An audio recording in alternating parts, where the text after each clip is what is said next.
Back home in Detroit. Yeah. Yeah. Tell me a little bit more about Detroit. You were talking a little bit more. So when we were on the way here.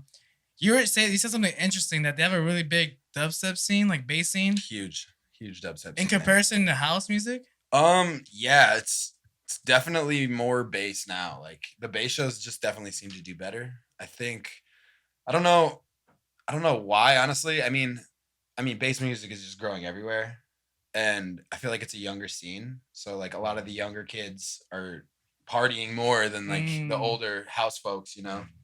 And I mean house is growing there too, but it's not. I don't feel like it's growing as fast in the younger scene. So you see packed shows for the bass shows, and then house shows kind of like hit or miss, you know. There's so many of them, right? Like house shows already. Tons. Yeah. I mean, there's a lot, but it all depends. I mean, how the show does. Like one week the show will do great, the next week like a big name will come through and they won't even fill half the place. You know, I had seen a video clip of Me Too, former member of Flashadamas. You know, he's still doing shows throughout the country. Yeah. And he posted a clip, I believe it was in San Francisco or somewhere, where he pulled up and it was like, like 15, 20 people. Right, bro. You know, so like this is happening not only on like the smaller scale of like underground events, this is happening on a big scale of like big artists too. So yeah, I believe it. I think like the audience, like as they get older, I think like you mentioned, like the younger crowd is just much more on that like going out, like raging, like festivals, go to the club type type shit. shit. You know what I'm saying? There you go. Like it's like I say this because now that I'm growing up, it's starting for me. It's like, yeah, I don't really got to go to this next festival. Like, you know, I don't really got to put a $0 down deposit to this festival. Yeah. It's not that serious to me at this point. Like, I'm so down to really, like play these festivals. Like, those are goals of mine. Like, that still means a lot to me. But to like, you know how some people they have like this fiend energy to like always be there for like, every festival, and like. That's cool. Like, they want to spend that with their time, but for sure, I've noticed that with the younger crowd, and the older crowd is more laid back. Like, hey, I'll let you know if I do pull up, and it's all love. You know. At the end of the day, like it's all love because they probably 100%. Have supported you like in the younger years, right? And we know it's just like like as you get older kind of thing. Like also too, like as you get older, there's like that saying where house music just becomes inevitable. Yeah, like it just becomes a part of your taste. Yeah, part of, like over time, everyone starts to love house music at some point. Yeah. For sure. Have you guys, were you guys like that? Were you guys like really heavy bass music people before, or you guys have always had a love for house music? I went back and forth. In the beginning, it was house music, electro house, and then when I moved to LA, I started making bass music for a few years while I was in school at Icon, and then after that, I started making house again, bass house, because that was starting to pop off, and I was enjoying it, listening to it. So then, basically, started just making a few tracks, and then that's when I like came up with the name Qlank, and I was just releasing free music, and that kind of just snowballed out of like not even really thinking of it as a brand and turning it into a brand. Mm-hmm. You know, the name was just came out of one night. You know, I just thought of it. And it wasn't like there was no thought behind a brand or anything like that. It was just making music. Yeah, you hear stories about artists like, oh man, like it has a meaningful vision. Like my logo, like, my name, and sometimes that shit does add character to the logo, right? It adds story, but a lot of times, like your development and creation of your name, your brand, sometimes it's just not that. It doesn't have to be that deep, bro. I guess, right? Yeah. It's all like, based off sound, anyways. You know? Yeah. So, like, sure. Okay, so it was just kind of like a one thing. Like, you just thought of it. Yeah. Now people call my sound clanky, and I'm like, okay. So yeah. All right. It is what the name is. You know what I'm saying? It's very clanky. Yeah. Did you go? What about you? Was it Broshi? Yeah, from the Broshi from the get go. Like, I had a duo with my friend Foxon. We had a different name for that, and I started there. Eventually I just started my own thing. It came from like my mom's maiden name, so don't steal my passwords with that or anything. But it wasn't that serious either. I think I was a big Bro Hug fan at the time, so I kind of just merged the two words.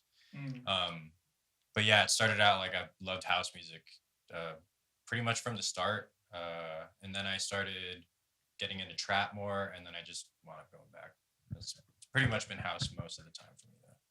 Went from house to trap, now then to bass house. Yeah, basically. Yeah, it's like But I think it all comes back to like we did have those like I don't know, like so much energy back then, you know, like and going to trap shows like all the time. Oh yeah, definitely like was the thing to do. It was like the way to spend that like youthful energy. Yeah, now it's like pick and choose. Yeah, I mean you have to, dude. It's just you pick and choose what you go to. So I went to the Knock 2 show at San Diego. He's crazy, like man. A couple months ago, like his homecoming show. And like I went with Choli. And we met our homie, you know, Haunter, Adrian. Yeah, we went because he was coming from Colorado just to see this show, and he was like, "Hey, come join. Like, I'm starting the pit. Like Natu hadn't gone up yet. Like, he was still like the first couple of minutes before, like it was kind of just silent. Yeah. You know, and they were getting him ready, and like Adrian was already like getting the pit, like trying to get the pit going, and me and Choli were like, "No, like we don't." Like we're old now, like you know, we'll just stay back here and kind of just enjoy it. Did you get in it? And he insisted, dude. He he came out of it and fought his way through the crowd all the way back to us and like brought us all the way up, like back up there.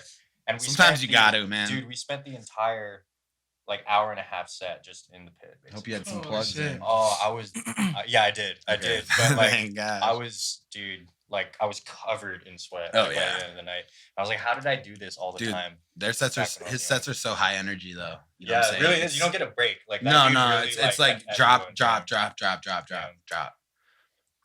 that's the shit I like. Heck yeah, man. But like experiencing that, like that kind of like young energy again was like, dude, I couldn't remember how I found that much energy in myself back then. Like, right? Seriously, like, dude, I was like so sore for like the rest of the week. I'll still go in from time to time, but yeah. You know, I believe that as you get older, when you attend these shows and these festivals and you're going out with a group, I think you're definitely like a youngin in the crowd to kind of share some of that youngin energy. Oh, for sure. Because I've noticed when I go to rubs off. Yeah, when I go to festivals and shows with like the same age group, we're bringing our lawn chairs and kicking it in the back. You feel me?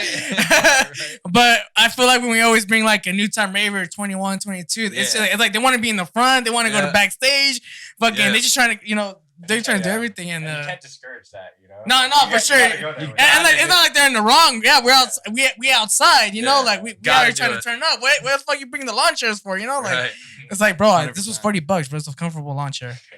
Good one, yeah, that's what's up though. But you know what? Going back to YouTube, you know, when I discover artists, you know, I've been finding a really similar pattern of how I find artists. I've been finding artists usually a lot of times by their flips and like remixes and bootlegs.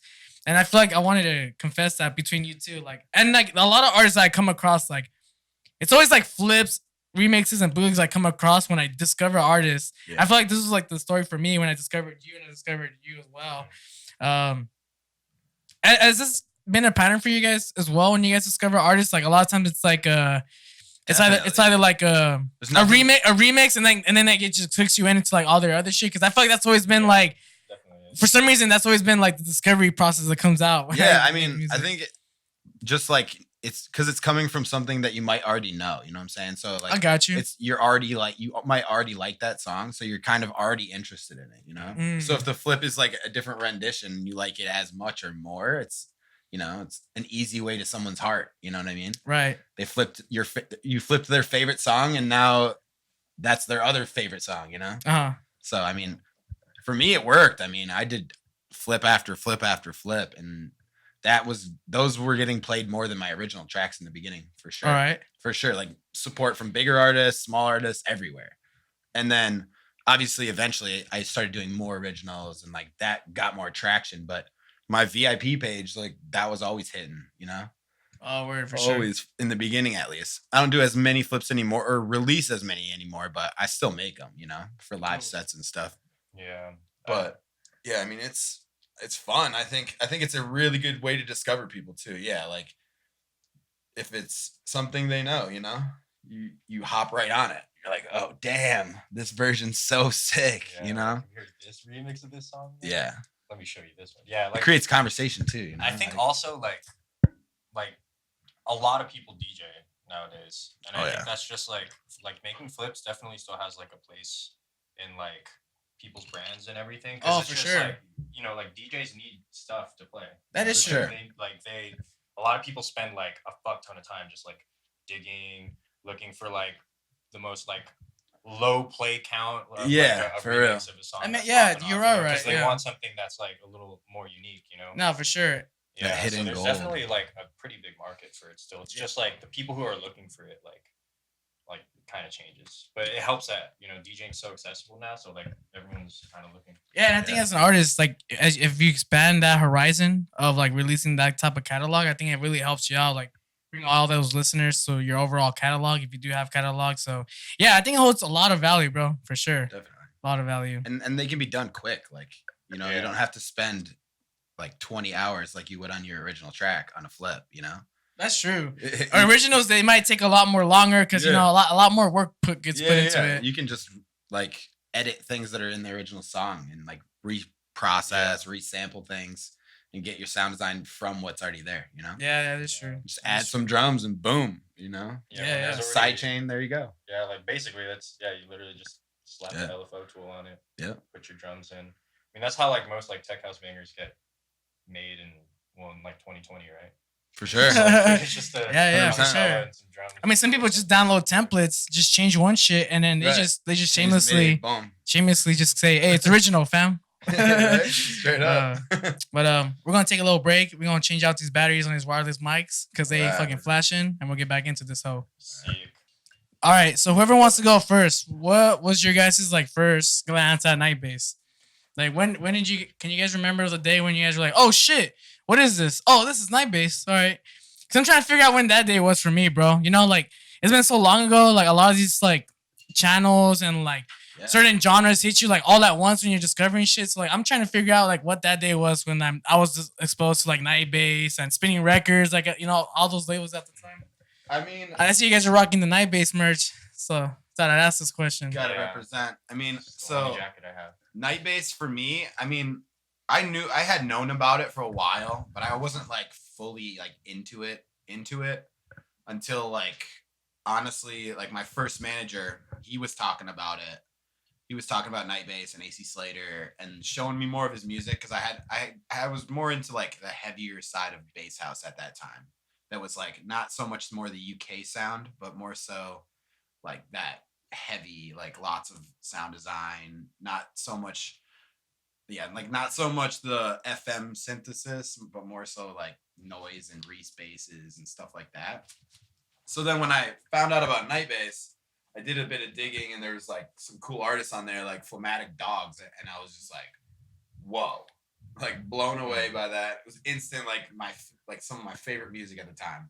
So I kind of just listened to that over and over and then started trying to like make that sound, that UK based sound. And I feel like that's what kind of like led me to more of my Qlank sound, I guess.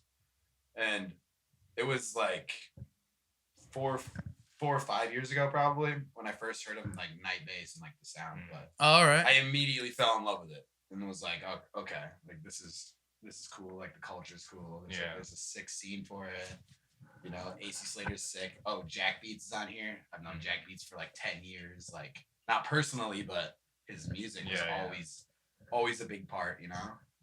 And then Phlegmatic Dogs. So yeah, it was just not even a question. That's the direction I wanted to go. Yeah, what about you, Broshi?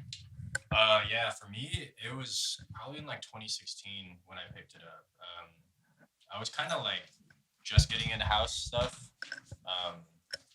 Or like, you know, like the Feel the Volume type, you know, like that Jaws track. Oh, like during that era.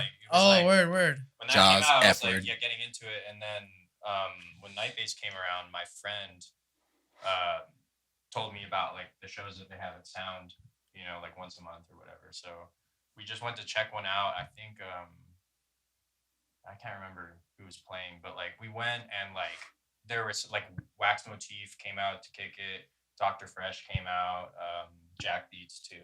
But like it was just like all these people that like I already knew from like other like releases and stuff. They were all like kicking it with the Night Bass crew. Like I didn't even know AC Slater at that point, I don't think. Like my friend just told me about him.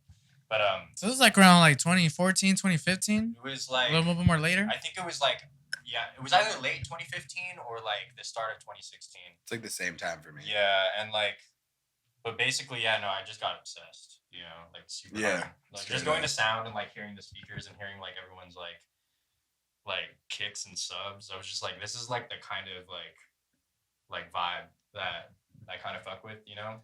And basically, like, it was less of like, oh, I want to do this now. I felt like it was like, yeah, this is like what I wanted to do. I didn't realize there was a label like focused towards that music, right? Exactly. You know, so like I was just like, dude, like night bass is the goal. Yeah, you're a regular on night bass, aren't you, Qlank? Yeah, at dude, this point, it's like it's like every season, bro. You're dropping like over 20 songs on there now. Dude, it's like every season you're not just dropping one track. It's like an EP, like oh goddamn, 2 albums, bro. It's like a damn. You did a 2-album upload, Jesus. I mean, I don't know. I always make a lot of music, so it's always nice to see, you know, it when the music sees the light of day, you know. So for a label like Night Bass, who like AC Slater's the best, you know, he believes in me, he believes in my brand. He's always down for it. So at that point, why not, you know? And we're doing like different release schedules with it, where it's like we drop one as a single and then drop the rest as a follow-up EP. So you know, you get more numbers that way and stuff, you know? No, yeah, facts. And like Night Bass, like he's saying, man, it's literally like a family there, you know? Like a lot of other labels are like that as well, but that was like the first one that I ever experienced like that. You know what I mean? And they've just treated me great ever since. So, you know, we had Hypodelic on the last podcast episode, and he said that that's something that he kind of filters out when like looking for a home for demos, is like seeing if the label and the platform has like that like family community sense. Yeah, and I think that does play a big part into like each and every artist release, because when you know a platform and a label wants to have like that family community sense, like, you know, like their mindset's like in the right direction, like they take more care like in the distribution and the marketing of your releases, and not just some person that's like just trying to get your IP and just trying to say that they got catalog, right? 100%. And then just like find the next like artist, right? 100%. Like I think Night Bass and a lot of other channels do a great job. Like that being said, like how you said, like Wax Motif and Dr. Fresh were there. Those are like the other labels that I can talk about that are like that, you know? Yeah. They're like these newer labels like Divided Souls and House Call. Yeah, they're like family vibes, you know what I'm saying? It's like everyone's there for each other, you know, everyone looks out, everyone's talking to each other. Communication is there, you know? Because that's what you miss with a lot of labels. Like you'll talk to them once, you'll sign a track with them, and then they're just like, it's like you never met them before. Yeah. The next time you talk to them, they're talking to you like they never talked to you before. Like it's weird, you know? And like that, obviously, it can happen. And I know it depends on who's running stuff. It's a different person was talking to you before, but it's like, it doesn't really feel like that at these labels I'm talking about. Like, I got you, yeah. You know, like it's like, oh yeah, what's good? Like sometimes it's like they're like they know you as like your first name basis, like 100%. Comfortably type 100%. Shit. You know? Like I can text them if I need to real quick. You know what I'm saying? It's not like I have to email and wait like 5 days to get a response, you know? Yeah. And a lot of these cats too, maybe it not has happened, but it's even like the cats that run these labels, like they're so like good hearted. It's like even to the point where maybe like you would consider calling them, like if you were like down bad, like on the freeway, like on a tire, like you knew like they were local, you guys have kicked it, like right. Some of these cats, like some of these like you probably would like they're the people that. Like, again, they don't just see you as like a fucking like a revenue of like streams, right? You know what I'm saying? They're like at the end of the day, it is a business, but like at the same time, it's a great friendship. You know what I'm saying? Yeah, there you go. Like we're there for each other. You know, like not necessarily like pick you up on the side of the road at 5 a.m, but if they were around, maybe. But you know what I'm saying? Like. But it's more so like having your back, like giving you good advice, like you know, linking you with other people that are important, you know, and just building as one, you know what I'm saying? Opposed to like competition and shit, it's more like you're the team, you know what I'm saying? And the competition is everything else. Yeah, it's like when they bring you on, they're like fully acknowledging that like you're part of the team now. 100%. Like, you know, yeah, it's definitely that vibe. Like it's important that definitely there are so many like you said, where labels, it feels like they're just trying to get your IP, you know, but like it's hard to find a label that like kind of has that like that vibe where like I don't know, like being able to. As soon as I found it, I was like, I'm absolutely gonna keep giving them my music for sure. You know what I'm saying? About that, like being able to text the head of a label a question. That just doesn't happen for me yet. Like I'll I get what you're saying. I'll get an answer. Like what do you in up to a week. Like it's definitely nothing that personal yet. Well, why do you think that is? You think it's just maybe not communicating enough, or you think it's just maybe like I mean, I think it's just that it's just a different game at the level I'm at. Like you handle so many different kinds of artists, like you sign so much music and the returns on it aren't like the same returns that Nightbase experiences. I get you. Like they release albums, they push them out. Yeah. And they actually can make revenue off of these by having shows. Yeah, and 100%. Whatever it is, like the smaller labels that I deal with mostly, like they don't have the they're capital of like that, like the luxury of it all depends on where the label's based too. Yeah, that's true. You know what I'm saying? Because like when I started off, I was signing most of my music to French labels and basically just all French labels in the beginning. It was like 5 releases in a row on French labels, and because they were the first ones to hit me up, and I was like, I listened to their music on their labels, and I was like, all right, I'm down for this, It's like I'm with it, and then from there on, it was just like it slowly worked its way back to the U.S. You know what I'm saying? Eventually, it was like In Rotation and Insomniac, Nightbase, and like Confession and stuff like that, and Pinnacle and Boathouse, and like those are all the building blocks, bro. Those are like it's everywhere you want to be, I guess, Yeah. Let me ask you something, Qlank, because I feel like you could give me a good answer on this, because you are it seems like you are regular on a prestigious label like Nightbase. And so my question to you is, like, from a producer that the goals are to play live shows, bigger shows, maybe support for these like artists that you look up to. Yeah. Do you believe and do you think the translation is correct in terms of like being consistent with releases on a prestigious label? Like, do you believe that it definitely is impactful to an artist career? Like being a regular, like being on these labels, like more shows, like I think. Did you feel that energy? I think growth is just important all around. You know what I'm saying? So like, no matter where you start, like whether your first release is on a huge label, you know what I'm saying? You got to be able to back it up. You got to be able to stay consistent and show growth and show like consistency, essentially, and like constantly be networking, talking to people, sending your music around to everybody in the beginning, at least in the beginning, you know what I'm saying? Get your name out there. However you do that, like there's crazy ways nowadays. Like you can literally pop off on TikTok and just become a viral artist and then play festivals all over the world the next year. Yeah, for sure. Like it literally happens all the time now. You know what I'm saying? It's like a normal thing. So, I mean, whatever avenue you figure out how to do it, it's like, that's the goal. You just have to have growth, Yeah. Do you think releasing on labels now versus like 3 to 4 years back then, and this is a question for you too, do you think it's do you think it still hits more? It still hits the same as now versus back then, or do you think artists nowadays should use the resources that are out there and be able to like self-release? I think it's both. I think the possibilities now are greater than they were. You know what I'm saying? So like even a few years ago, but like going back like 5-10 years ago, like everybody was waiting for releases and shit. You know what I'm saying? And I don't feel like I get that as much anymore. You know what I'm saying? There's definitely still an anticipated release, but back in the day, it was like how CDs were before that. You know what I'm saying? Like waiting for that CD come out and then record sales hit. You know what I'm saying? That's true. Now it's like I don't feel like it's like that as much. Like the excitement, anticipation is not as obviously common the huge anymore. artists, they still get the right but on. Like the mid tier and like the people starting out, you can't like pop off on SoundCloud like you used to. I get you. Like you used to be able to get like hundreds of thousands of plays like on just a random song. You know what I'm saying? Yeah. And like it's not really like that anymore. And it wasn't that saturated back then too. Yeah, with I mean producers Spotify and DJs. took over too. You know what I'm saying?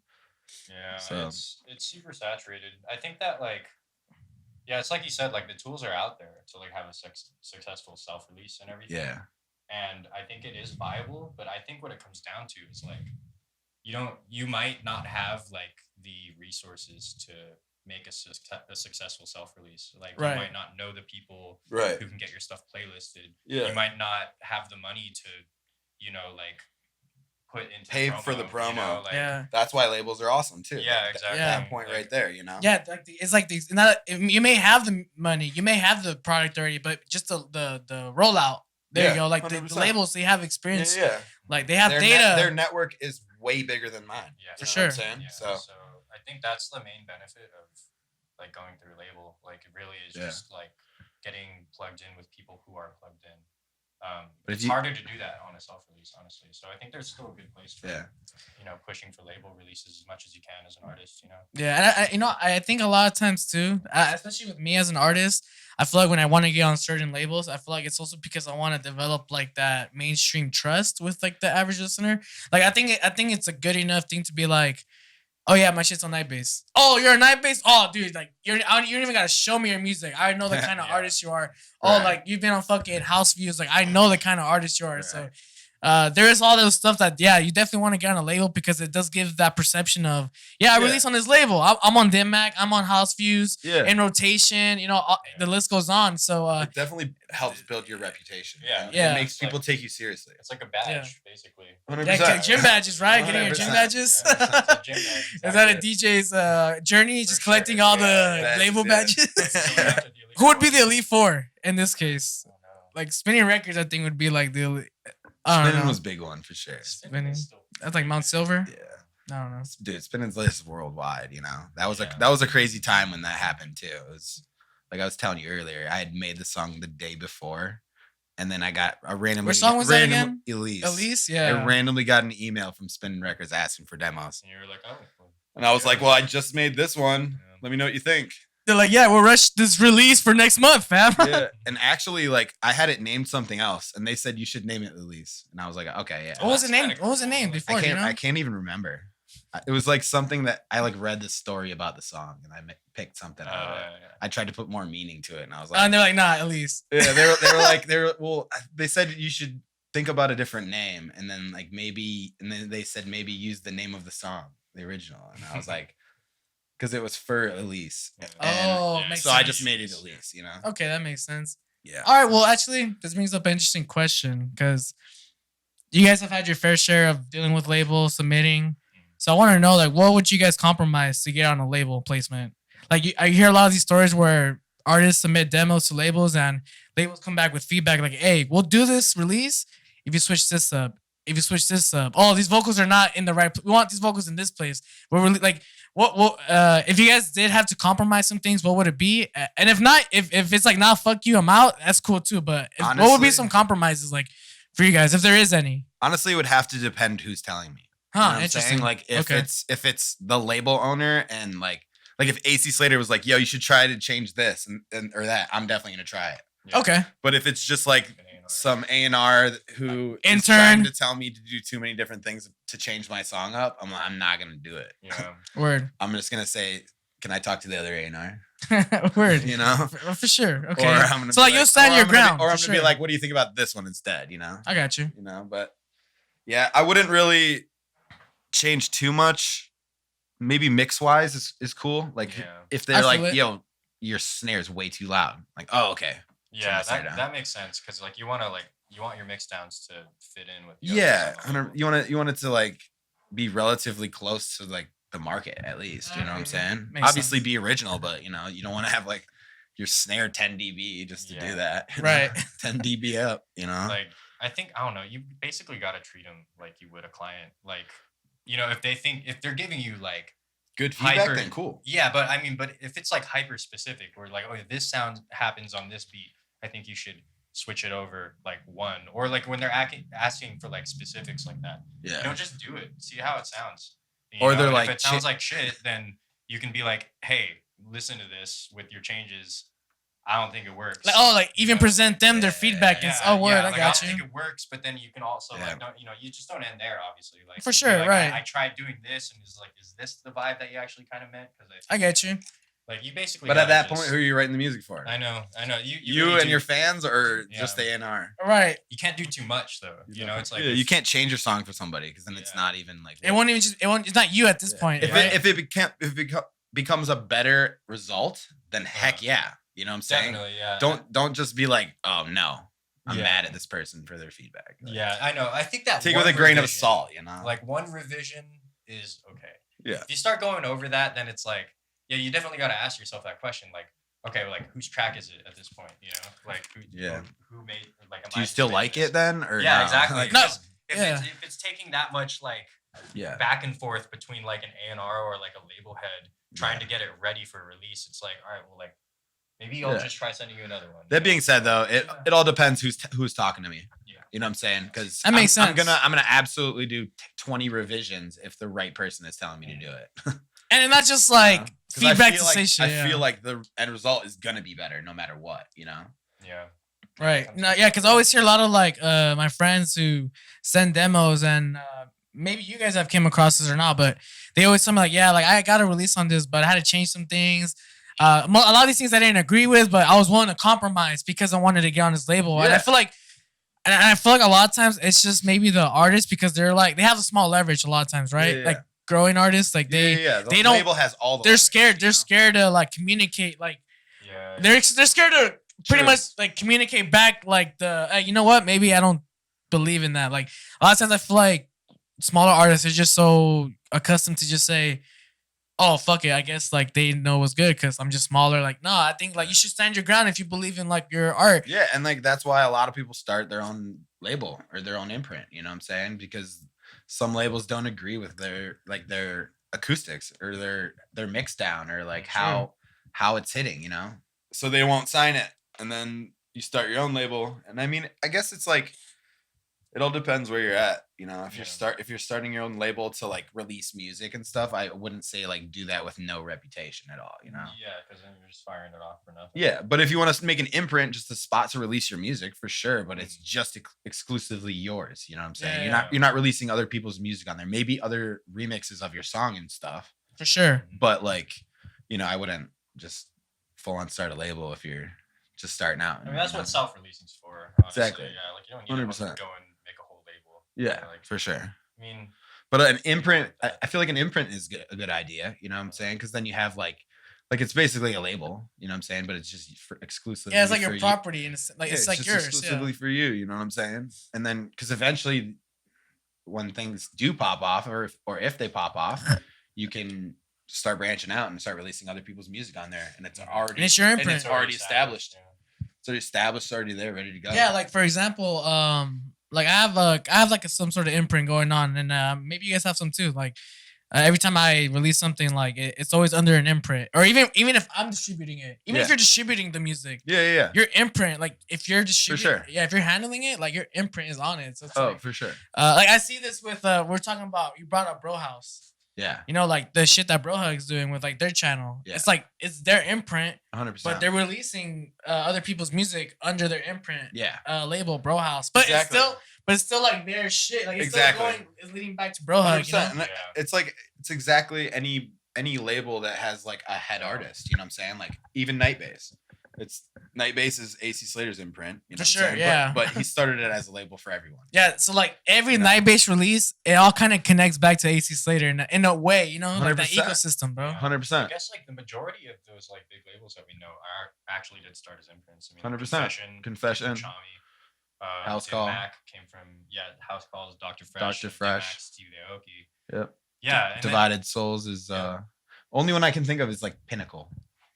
And in rotation too. Well, that's Insomniac. That's Insomniac's imprint, right? Yeah, but like they're not artists. No. Yeah, that's a brand. Still counts that's like a imprint, music. That's a music company. You know what I'm saying? Yeah, it's a music company. So like, I don't know. Like there just a aren't that huge many brand. who don't have like an actual like face. It's like same like Spinning Records is like the that's like your Insomniac. Mm-hmm. But then you have like Revealed, which is like what, Nicky Romero? That's Hardwell, I believe. Or Hardwell. Revealed Records? Hardwell. Recordings? Yeah, yep. Hardwell. And then Musical Freedom, Tiesto. Yeah, there you go. Tiesto, yeah. Everyone's just everyone's just definitely. John Summit, Off the Grid. That's his new one. I think also too, bro. A lot of people also they want to make these imprint. I think everyone should start making their own type of imprint, especially when you want to collect like publishing rights. And all that shit, bro. Because you want to be able to release your music for what it is. Yeah, there you go. You don't want to deal with anybody telling you what to release or what not to release. Yeah. You know. Yeah. You can think it's a banger and then you put it out. Yeah. Right. The public will decide, right? Exactly. Exactly. Yeah. 100%. Nah, I just wanted to ask you guys that question because, I feel like I think artists, you know, they up like a lot of things like with their projects when labels get involved and they want to do the release, but they want artists to compromise. Like, need you to like I've actually like this has happened to me. Like I was willingly able to like agree and compromise like some certain sections How much of a did you track. have to change though? Bro, check this out. I literally just had to change the tempo. Oh, really? Yeah, bro. It's too slow. It was a 150 like heavy, like a 4/4 hitter, like doom doom doom doom. Yeah. He's like, bro, just make this 120 trap. Wait a minute. And I was like, that's a huge. I was like, I'll do this if you make this 120 and the drum arrangements are trap, but keep the synth play. I'm like, all right. No. And did you like the result better? Which one do you play live? I'm not gonna say better. Which one do you play but live? I play the one I originally made. Okay. Yeah, because that one's just like hits home. Yeah. But check this out. I think because of why I compromised, like this is what happened. The original source, I just kind of VIP'd into another project. Yeah. And I made that project for the label. Got you. So that label ended up liking So your original became the VIP. There you go. Yeah. Got you. So I play the VIP now. Yeah. And the VIP is the most played. There you go. And that was a self-release, bro. Hey. That was a self-release, bro. And okay. the original was on on the label. Oh, okay. Oh, it's on M&G. Okay. It's on M&G. Oh, okay. Yeah. Sure. So they're out in Canada, based on in Canada. Yeah. And I remember they were just like, yeah, if you switch this to 120, 130 trap. Were they going for more trappy stuff at that time? I think they were experimenting, bro. Okay. Like I remember that what I was giving them, they were releasing that kind of stuff, that tone. But they just gave me that feedback, and I was like, all right, fuck it, let me see. Trap. And it came out. I'm not gonna say I liked it better, but I liked what I heard, and I was like, fuck it, I could use this. I could use this piece right now in my journey as an artist to represent myself. Yeah, it's like, and it got me an in with the label. Heck yeah. But I was still able. But I got permission to still able to release that the piece as a VIP. Hell yeah. And I think like I always wonder like if I didn't compromise, like if I would, because I ended up getting another release with this label later, right? Yeah. So I always wonder like if I didn't compromise, like would I ever even like get an ins in the label? Like I got to play with this label in Canada too, like years later. So I mean, I think there's always just like those decisions you got to make that you never know how shit plays out. Yeah, I think it's like it's important to like listen when you're first starting out. You know, like if they have revisions, try them and stuff like that. Yeah. Just I'm not saying my shit was hitting crazy like back then either. I'm still growing as an artist, but but I think that's cool. You have two versions now. You know what I'm saying? Like, but and that's what I'm saying. I think several versions of a piece that you're working on like helps out a lot. Like, definitely, it's just crazy, bro. I mean, I always say this in the podcast, bro. I think like these days, it's so great to release on labels like Nightbase of that sort because they got the resources, they got the credibility and the fan base. Yeah, but for sure. These times around, it's definitely an independent artist market. For sure. With all the resources. Yeah, man. Like, it's just ridiculous now. Like, if you're going to self-release something, put some idea into it. You know what I'm saying? Like, do some cool videos. Do something that's going to catch attention. You know what I'm saying? Yeah. Like, whether it be a weird music video or anything. You know what I'm saying? Just have content for it, you know? Like, for example, like, for your Elise track, you had a group of shufflers. Honestly, I just shuffled to it. I didn't. Or not you, but like there was a group of shufflers that created a song behind your Elise track. Yeah. And that it was a TikTok. It was a TikTok no, it was or a reel. Instagram Reels. And it went crazy. I guess that's like that creator's like pop-in reel, and like that helped you get a lot of like streams as well. So yeah, dude, I think that's. It was great, man. No, bro, I think that's very good. Like to make content around that shit, even if it's not like, because here's like the typical music content, right? It's a visualizer with a teaser. And then date, right? 100%. That's usually like the typical 100%. like trailer. That's all it usually is. And I'm not saying that's the wrong way to do, but that's just your way of advertising. I gotta say, dude, honestly, labels these days though, they want more from you. Like they are asking. Oh yeah. If they're smart, they should. You know what I'm saying? No, for sure. You should try and get your artists to do content. Yeah. Make some funny shit behind the release, whatever, like cool videos, anything. Just because it's just gonna help grow everything. You know. You know what I mean? Being able to post more content with the song in it. You know. Get other people to do stuff with it. It's it's all community, So the more chance you have for something to go viral, the better chances of your career these days. Mm-hmm. It's true. Yeah, because like I said, people that are getting into production, they're not just settling just to be a producer. They're settling to be a DJ, content creator, fucking professionals and Premiere. Yeah, bro. Back then, you meet a DJ, they just DJ, bro. Yeah, man. Now you meet a DJ. Oh, I also fucking throw shows. I also fucking I have a label. Oh, fucking, I got a collective. It's like, damn, bro. Like, which one's popping? You know, I stream on Twitch 4 days a week. It's like, damn, like the competition. I'm all about it. Though. Yeah, the productivity is high for sure. It's like, as much as I didn't want to do it, the more that I start doing it, the more fun I'm actually having with it. You know, yeah. And the more benefit there is to reap from it. So I think the more you do it's it, important, man. It's just it helps too. It helps grow your brand. You know, more people that see what you're doing, the more people they're gonna talk to about it. Right. Like for example, like you two, like we're not necessarily making music, but we're talking about music. This is content. Yeah. So this is just something to add on to you guys' like journey for people to get clinged on to your music or any other like endeavors you guys are in. Absolutely. That's why I drove an hour and a half to be here, my guy. Damn, it was an hour and a half? Jesus. I don't know. It felt like it might as well have been like the entire day. God damn, bro. I'm about to go back. We were sad. Damn. So what you guys working on these days? What team are y'all? Team FL Studio, Team Reaper, Team Ableton, Team Logic? Currently Ableton.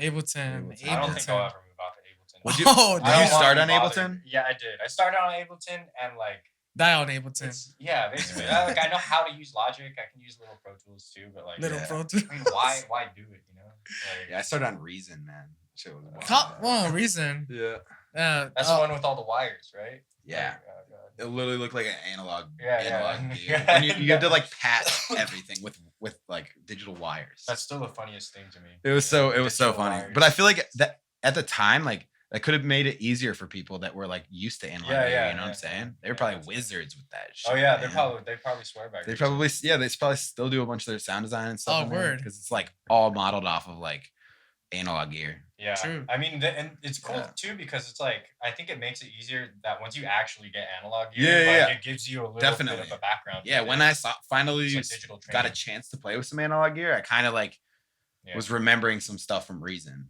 You know what I'm saying? Yeah. Because Ableton's like just so easy to see and everything. Like the only plugin that I use nowadays that's kind of like that is like Bazil, but it's still kind of just like a regular synth. Yeah. Okay. But it's more modular sounding. I use like the Arturia like Moog or whatever software. Does it have like a patch bay thing? It does. I never use it though. Okay. Like I'm always just, there's multiple modes. You can I'm usually just like using basic oscillators and everything, and like just whatever's on the board there. But like that's the thing that like really turns me off from getting analog gear is like all the patching and stuff. Like I know I'm gonna want to learn how to do that. I'm gonna want the sounds that you get from doing that, but like looking at that like physical mess, it's just like that's why I do Ableton. You know, so I don't have to deal with that. Yeah. Right. Yeah, I definitely don't have any analog gear yet, but I want to get like something like a grandmother Moog or something. Like, well, I mean, you can even just get the digital like versions of these analog racks, bro. It's true. It's true. But and like even then, I feel like the sound difference isn't even that like. Nah, I mean that big of a difference, You're right? putting effects on it, you know, in post and everything anyway. Like you right. can get like a synth sound from an analog board. But you're gonna take that audio and like, there is something about it though. Your stuff, you know? I gotta say there's like a tactile benefit because I come from a music background too. Like I was like a jazz major. Like I played instruments like pretty much my like whole life up until getting into Ableton and everything. So like they're definitely in the beginning like I needed the MIDI like board so I can like play melodies. And 100%. Put chords in. But now it's just like I don't want to go grab that shit from the closet, you know? Like I'll just click and like you just open up a program, dude. With your mouse. I just learned theory and now I just write it in. I don't really play it too much. Yeah, I don't play things anymore. I was never the best at playing. All right, so if you had a guitar simulator versus the guitar in your room, you just open up the guitar simulator. Legitimately, yes. Like, I just not like, right, just fucking like I actually would rather do that. It's like because then I have to plug it in, like and you do like pops and clicks and stuff. There's some crazy plugins too, man. Some fire sounding guitars, bro. There are. It's like shit. I've not come across Contact pretty good. libraries, bro. There is this Contact. Contact is where you're gonna get all the good ones. Have you seen the MIDI guitar that they have? MIDI guitar? Yeah, like, I don't think so. Like it has like you put strings on it like a regular guitar. Oh shit, no. But like you can play the guitar and like the piano roll will just go straight in. Like it's that's fire. It's like dope. Yeah, and like that's actually how all my chord progressions pretty much That's what you start use on now? guitar. Okay, And then I transcribe it. But it would be so So sick you to should have get that, huh? Yeah, that's what I'm saying. Like Hmm. that, like if there was like a MIDI thing like that. I remember I that don't when we have, were I working. definitely- You were yeah. you were playing on the guitar. You were Yeah. like, all right, hang on one second. Yeah. I know that's You're not, like, that's the okay, only yeah, way. yeah. Yeah, like I have. Yeah. I do You're have like, to. all right, we're in visualize G. it. We're in G. Like, okay, cool. I see. Yeah, look, Ableton says we're in G, fam. Yeah. That's fine. Yeah. Oh, Ableton over here. I feel Yeah. it. Ableton for sure. Yeah. It's the Ableton move. gang. It's the Yeah. move. It's the move for me It's at just all least. I know, bro. Is it the top 2